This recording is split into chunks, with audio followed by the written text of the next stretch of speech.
Hello and welcome back to Reddit Aloud. You're here with Friday. Here's a post from ProRevenge. This time titled Dealing with the Locker Thief in High School by Dunnachius. Remember, if you're enjoying the content, to like this video, subscribe to the channel and ring the bell for notifications. Now I hope you're sitting comfortably. Let's begin. This was back in the early 2000s. Probably 2003-2004 school year. And #X200B.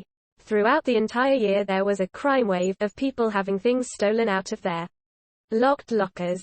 Not everyone, but enough that everyone knew someone it happened to.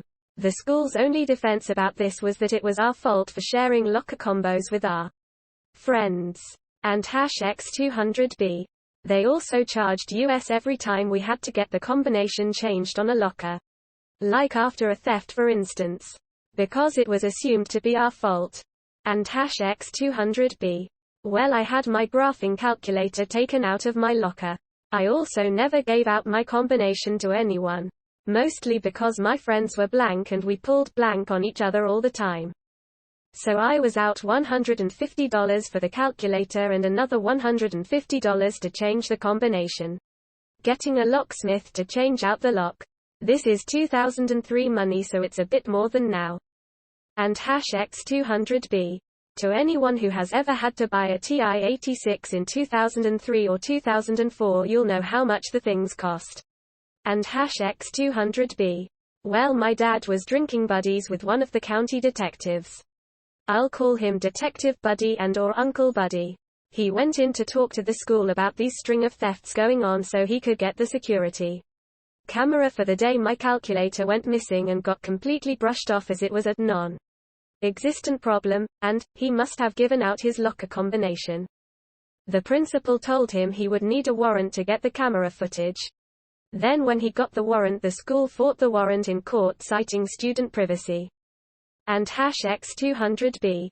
Cue the ProRevenge. Detective Buddy shows up at our house with a laptop in a laptop bag.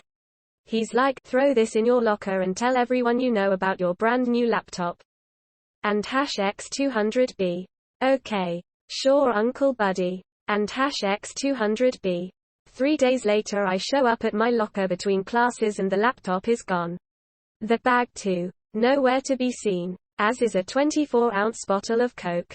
And possibly some pens. I take my phone out and text him that the laptop got taken. Stand by for the blank show. Oh, and you reported the theft to the police, FYI, he replies back. Okay, I reply confused. I got about the rest of my day and I don't hear anything back. The following morning Detective Buddy comes to the school with 3 uniformed officers and pull a student, Dave, out of class, as well as his mom who works in the front office. The principal is blank. I don't actually hear the cops, but the principal is blank to no end that he had the audacity to accuse them of theft and he couldn't just take them out of his school, ECT.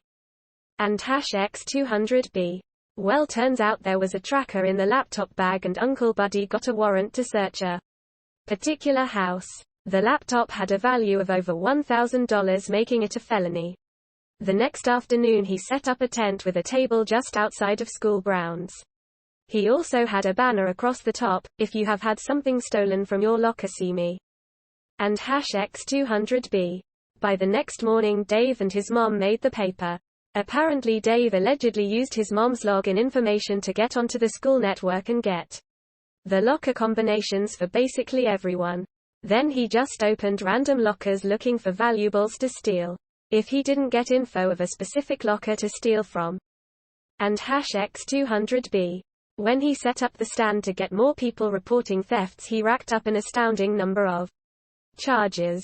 Each locker counted as a separate misdemeanor unless the stolen object was worth more than $1,000. In which case it was a felony. And #X200B. In less than a week Uncle Buddy opened and broke an investigation and they charged Dave and his mom with 9 felonies and 35 misdemeanor charges. When I finally got the story from Buddy, he explained what the situation was. And #X200B. He had me stash a brand new laptop that had a GPS tracking unit stuck in it in my locker, then get It stolen deliberately, and then he got a warrant to search the property it had been taken to. Now the fun thing to stress is that the laptop was over $1,000 value, pushing the theft from a misdemeanor into felony level.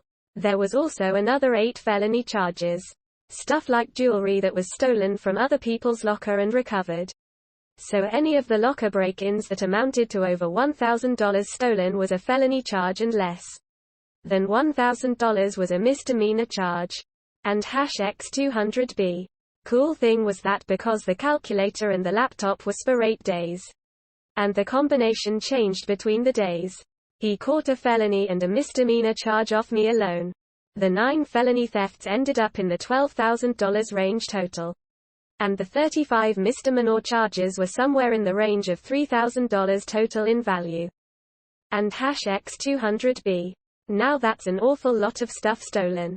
But I need to stress that this is only what was proven stolen. Like, this is what they caught him with in his possession that they could trace back to someone. And #X200B. They also didn't let them plead to anything. It was Poddinkville's highest profile crime in years, and without a doubt one of the worst crime sprees the county had seen in decades. And #X200B. Next up on the revenge. Everyone who had been charged $150 get their locker combinations changed sued the school district in a class action lawsuit. The justification was that the school did nothing to investigate the 44 proven and more than likely 200+ cases of locker theft, and then charged money to get the locker combinations changed. And #X200B. There was 218 people in the class, and in total everyone got $85 after attorney's fees. The principal also lost his job for being a bonehead and not bothering to attempt to deal with the massive problem that was reported to him going on at the school. And #X200B. The fun thing I need to point out is that the school brought in a locksmith to change out the locks. That's why they justified charging $150.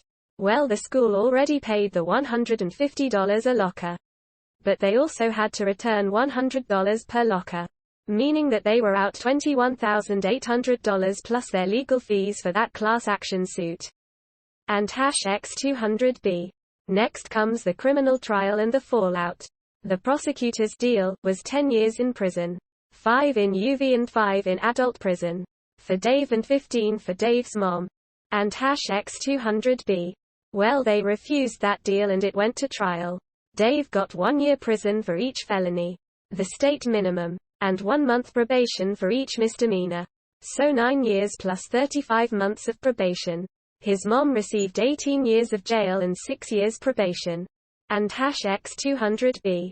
Having attended much of the best parts of the trial, I will say this. And #X200B. They had Dave on camera entering 20+ lockers, and they had them in possession of stolen goods for every single charge they made against them. The judge was also not amused that there was likely other reported crimes that they got away with, because they couldn't prove it or they weren't reported. And #X200B.